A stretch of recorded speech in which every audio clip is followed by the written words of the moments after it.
Fala galera, beleza? Bom, na aula de hoje a gente vai aprender agora sobre juros simples, tá?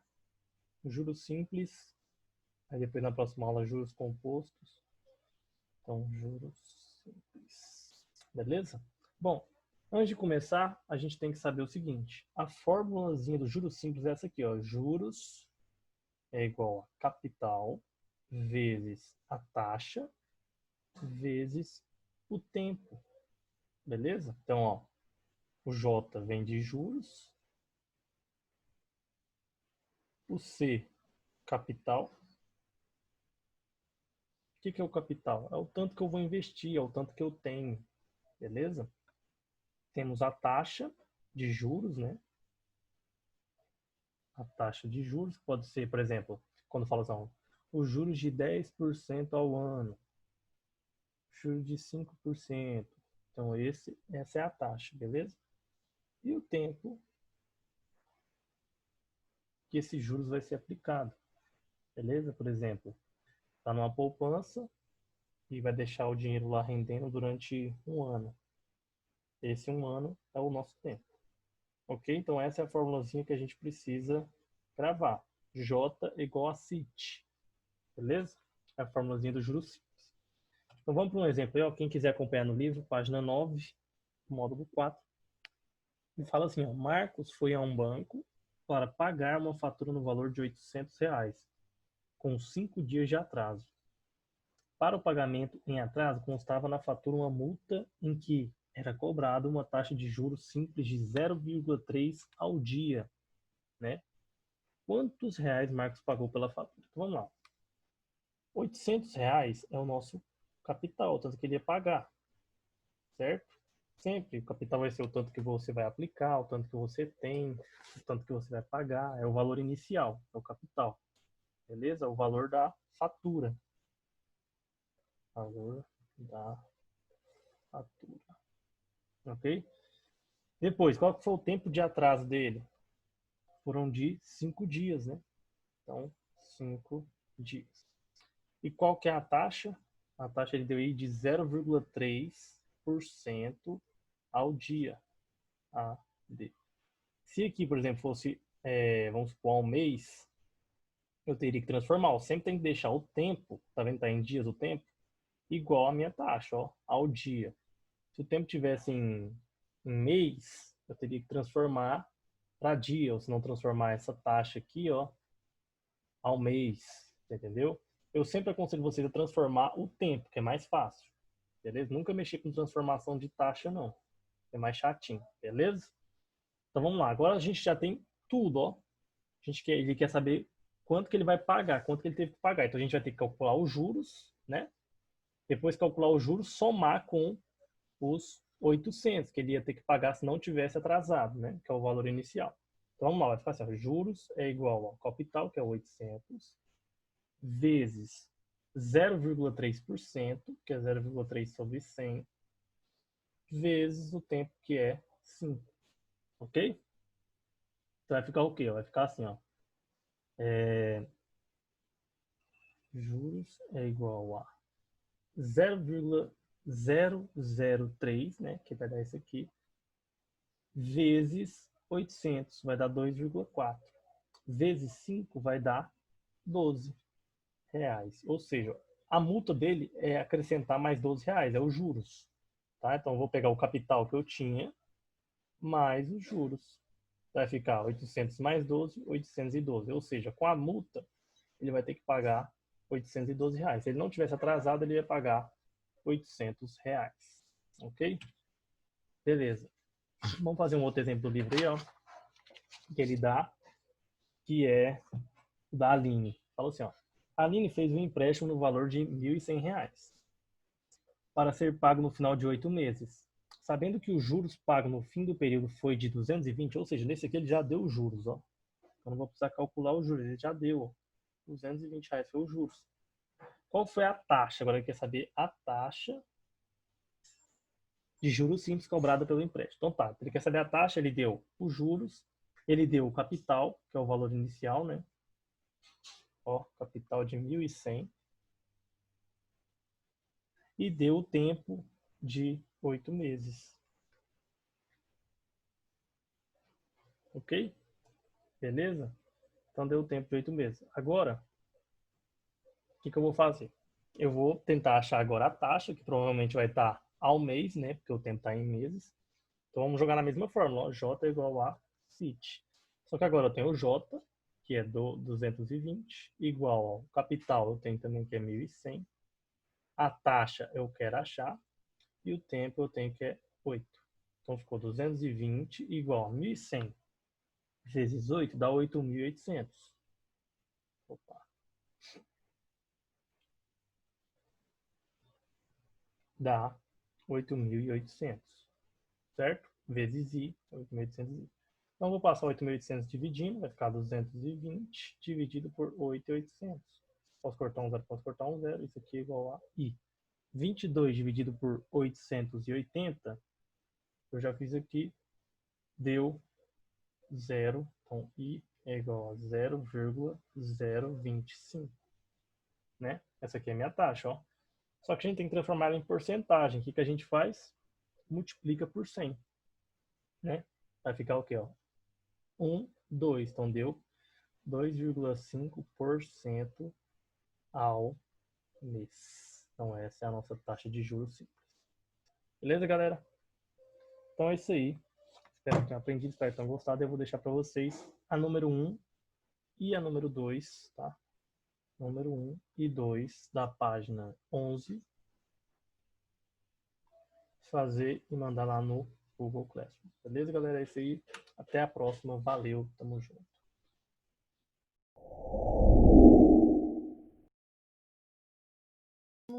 Aqui quem fala é Iris, e hoje eu venho com a nossa terceira aula sobre a ditadura militar no Brasil, que fecha aí o nosso capítulo, né, com o fim efetivo da ditadura militar no Brasil. Então, vamos lá, começando aí por esse processo de abertura do capital brasileiro. Então, vamos lá.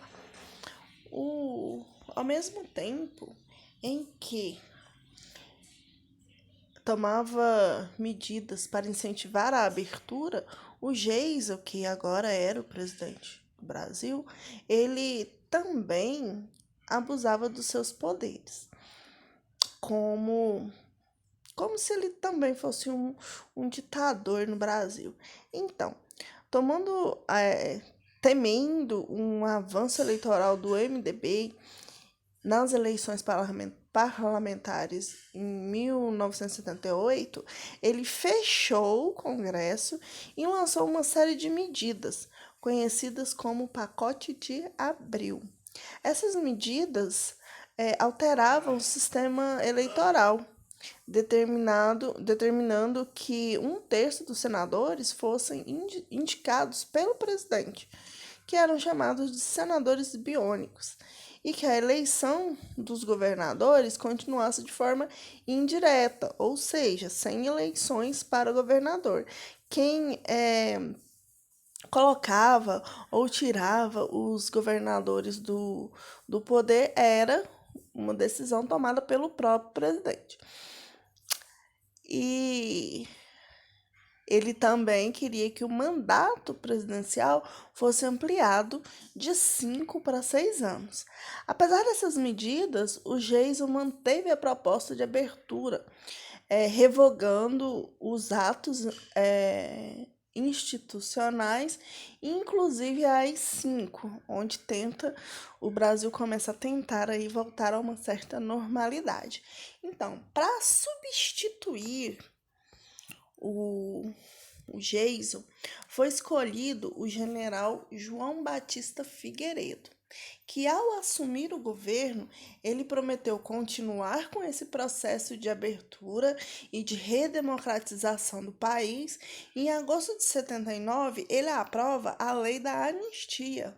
A lei prescreveu os crimes políticos de pessoas consideradas subversivas, as pessoas que eram contra o regime ditatorial.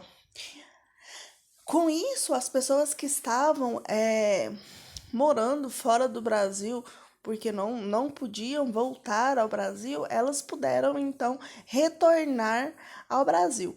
O problema dessa lei da anistia é que ela perdoou os agentes, ou seja, os militares que atuaram aí na repressão, os militares que eram responsáveis pelas mortes e pelas torturas de vários brasileiros.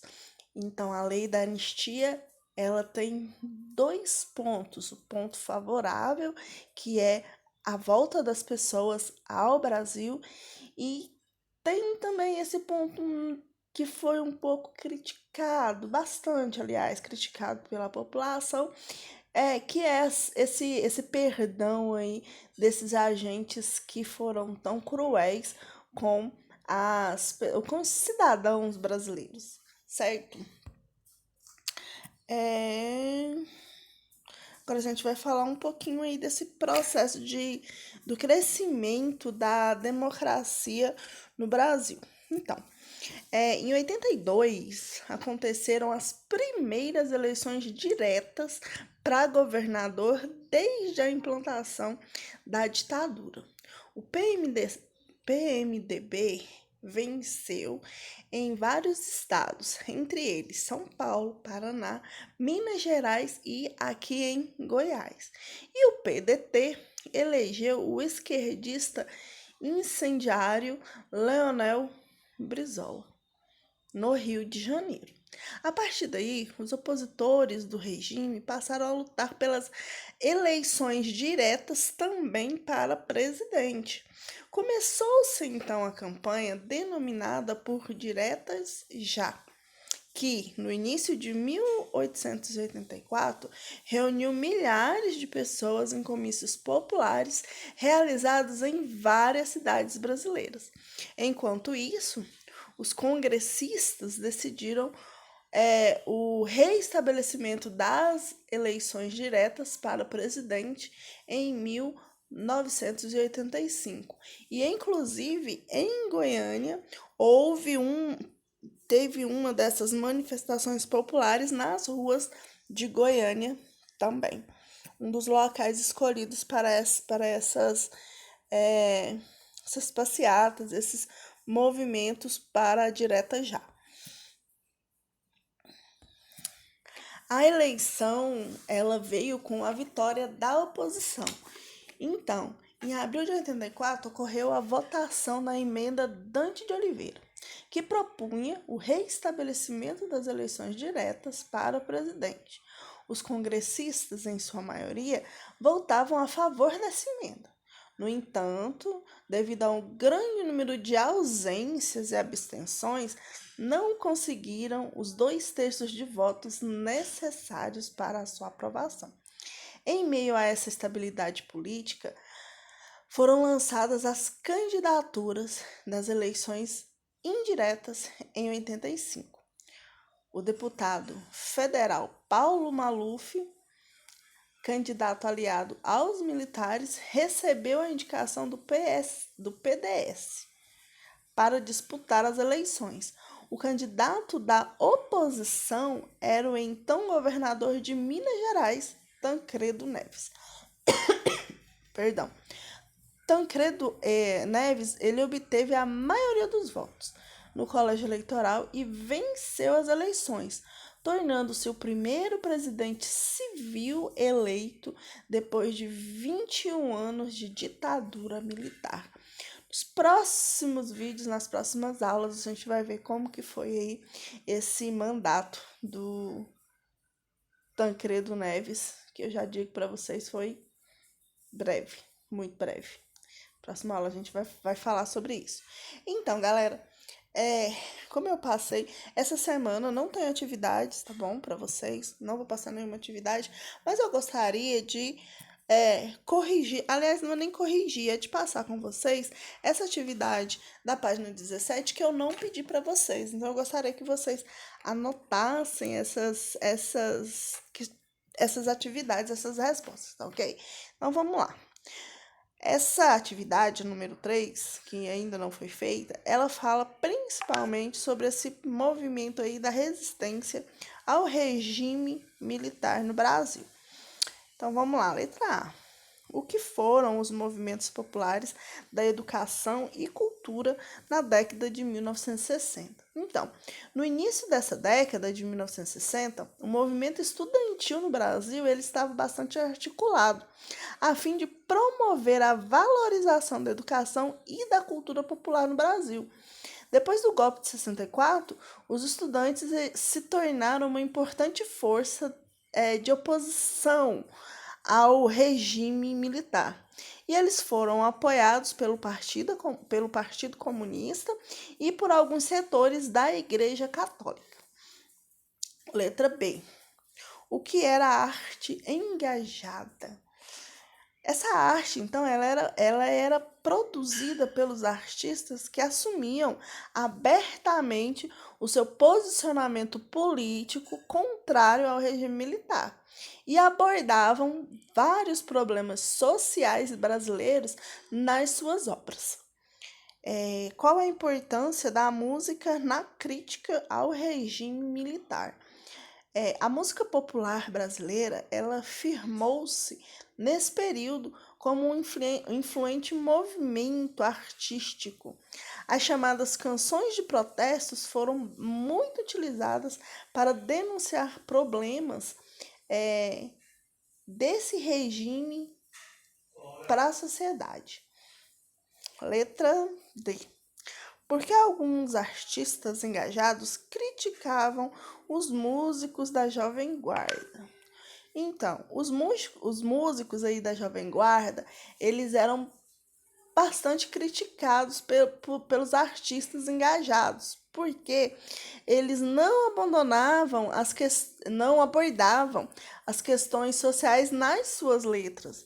Além disso, afirmavam que os músicos da Jovem Guarda formavam um movimento de alienação que priorizava temas sem importância social. Então, era mais uma questão, aí, uma disputa entre os artistas engajados e os músicos da Jovem Guarda, porque não consideravam que a Jovem Guarda tratava desses assuntos, digamos, polêmicos, e os artistas engajados, eles sofreram bastante represárias.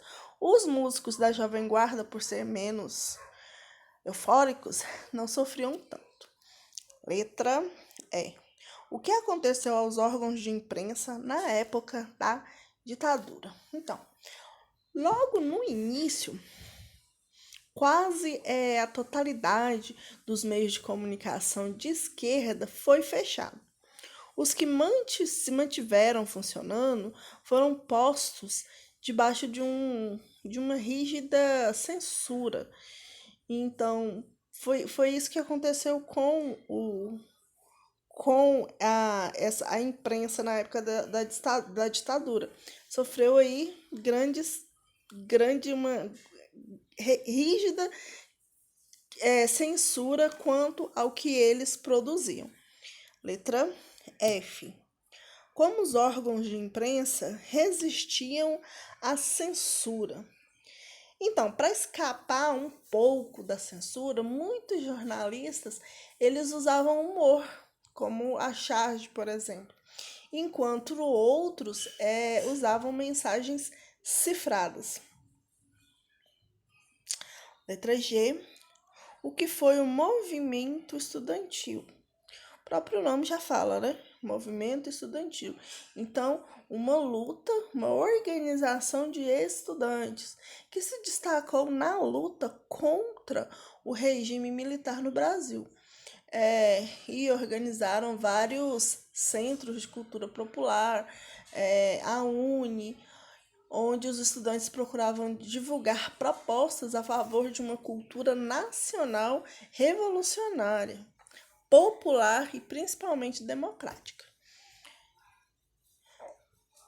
H. O que foi a resistência armada? Em que contexto os grupos guerrilheiros começaram a se organizar? A resistência armada foi uma forma de reação à violência militar. Os guerrilheiros começaram a se organizar em um contexto de endurecimento do regime durante o governo do presidente Médici, mais ou menos 69 até 74. Esse movimento foi marcado por uma violenta repressão dos seus opositores e uma forte censura aos meios de comunicação por um rígido controle da sociedade. Então, aí, o que foi a guerrilha do Araguaia? Essa guerrilha, ela ocorreu nos anos de 71 a 74, 3 anos, nas áreas de mata banhadas aí pelo rio Araguaia, ou próximas ao rio Araguaia, em territórios pertencentes atualmente aos estados do Tocantins. Na época ainda não era Tocantins, era Goiás, né? Hoje em dia, Tocantins, Paraná e Maranhão. Esses fogos de guerrilha buscavam mobilizar principalmente a população camponesa para a luta armada, com o intuito de derrubar o regime e implantar uma república socialista no país. No entanto, o governo militar destacou aproximadamente 10 mil soldados para combater cerca de 70 guerrilheiros. Então, 10 mil para 70. Como essa conta não fecha, né? Acaba-se então sufocando a guerrilha, e a maioria dos membros aí da guerrilha são executados durante o período aí do regime militar. Então é isso, galera, essas atividades, espero que vocês tenham compreendido. Se não compreendeu qualquer uma delas, podem procurar aqui, a gente conversa sobre, tá ok? E é isso. Até a próxima aula. Sexta-feira temos a nossa live. Anotem as suas dúvidas, tá bom? Para a nossa live. E é isso. Sem atividade de casa hoje, vocês vão descansar, ver o vídeo novamente, estudar um pouquinho sobre esses temas, e a gente se encontra na nossa live de sexta-feira, ok? Beijos para vocês e até a próxima aula.